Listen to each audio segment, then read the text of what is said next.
Hello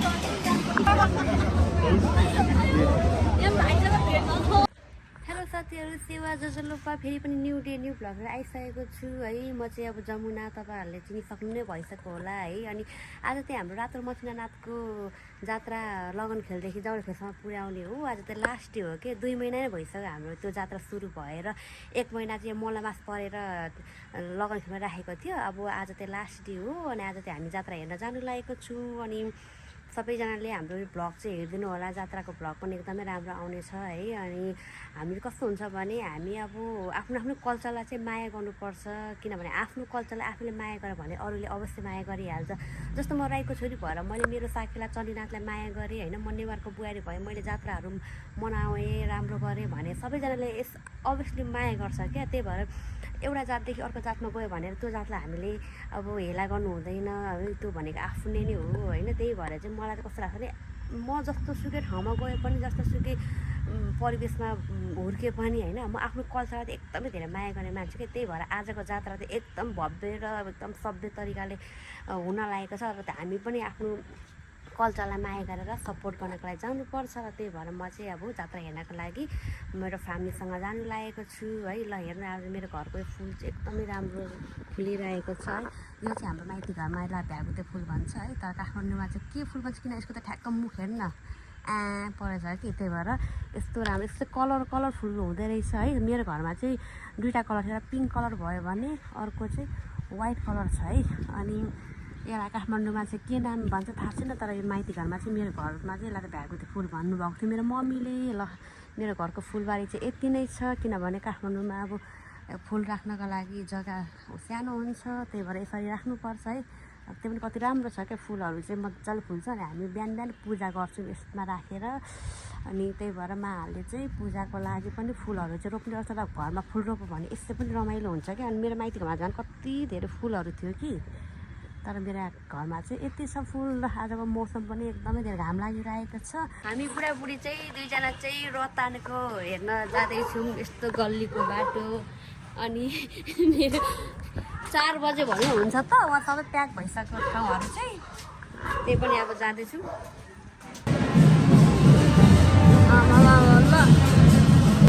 ल रत्न खोइ त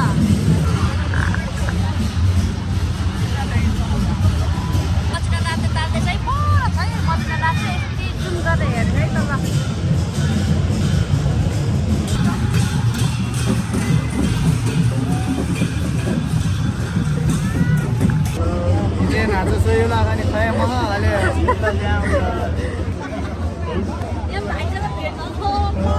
यो पुडको र लम्बुको कहाँ मिलेर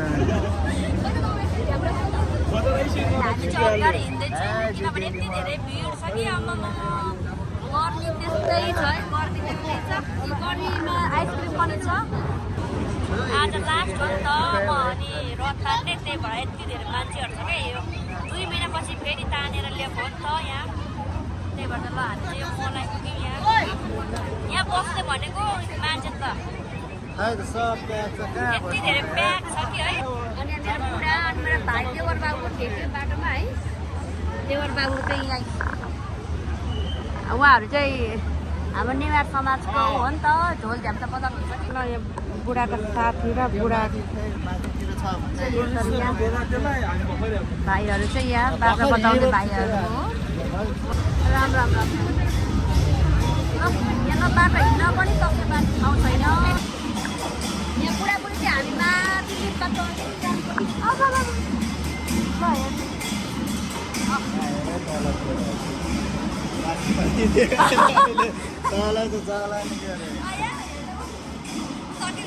क्या हो हामी चाहिँ यहाँ अब हामी अर्को लिफ्ट युज गरेर हामी जाँदैछौँ रथ हेर्नको लागि। बुढासँग यो त कालो ड्रेस लगाउँछ नि, तिनीहरू गुरुको पल्टन भन्छ क्या।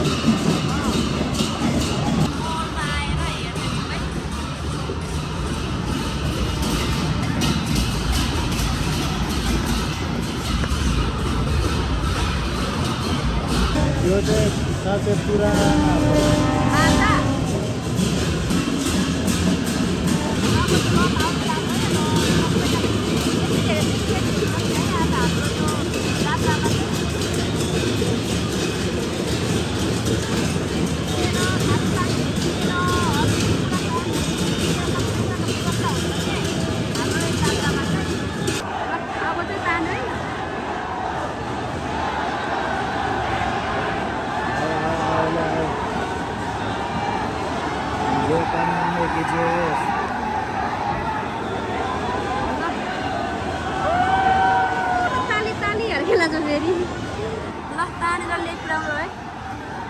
थुप्रै देखेन त हौ यहाँबाट।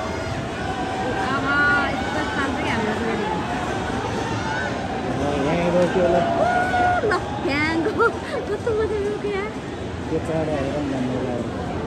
यस्तो हुन्छ कि अब यो पाङ्राले लाग्यो भने त मान्छेहरू थोरै मर्छन् है। यस्तैले लाग्यो होइन कति मान्छेहरू भएको उतापट्टि। अनि यो अब ल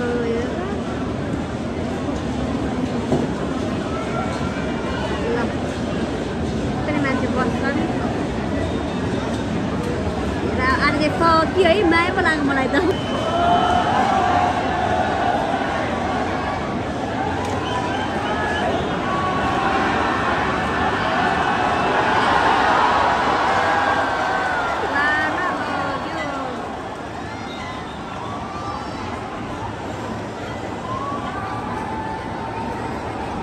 त्यसरी चाहिँ तानेर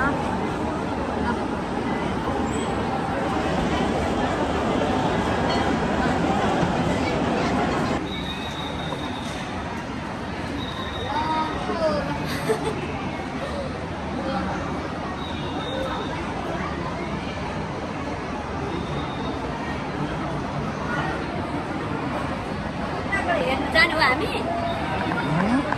जाने नआने हामी चाहिँ अब कहाँ जान सक्छ भने अब नजाउँ है अब मलाई चाहिँ के हो बेहोस भयो कि क्या हो मान्छे त है। अब फेरि सानो आमालाई लग्यो ठुलो रथ चाहिँ आमा हो। अब सानो ल्याउन लागेको छ है। फेरि हेर्नु ल पुलिस यस्तो आइसक्यो ल।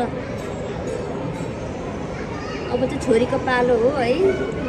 ल्याउँदै हुनुहुन्छ तपाईँ। यसरी अब मान्छेहरू बाटोमा झगडाहरू गर्छ भनेर सबै कुराको यहाँ गरेछ क्या फेसिलिटी दिइराखेको छ। ठुलो आमालाई चाहिँ ठुलै मान्छेहरूले तान्छ कि अब सानोलाई चाहिँ बच्चाहरूले तान्छ है। हेर्नु न सानो सानो बच्चाहरू छ क्या यहाँ तान्नेहरू त। डोरी ऊ आइपुग्यो हेर बाबु सानो आइपुग्यो। यो चाहिँ छोरी हो अघिको ठुलो चाहिँ आमा हो। यस्तै गर्छ केटाकेटीहरू आमामा। बच्चाहरूको बच्चा नै छ क्या फेरि यहाँ चाहिँ। के अरे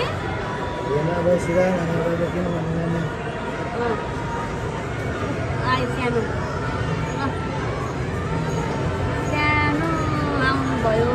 यो तान्ने दिन जहिले पानी पर्छ भनेर अघि मैले भन्छ फेरि यो तानेको दिन चाहिँ जहिले क्या पानी परेकै हुन्छ। अघि एकछिन पानी मजाले पऱ्यो है। त्यसपछि फेरि पानी रोकिएर चाहिँ घाम लागेर चाहिँ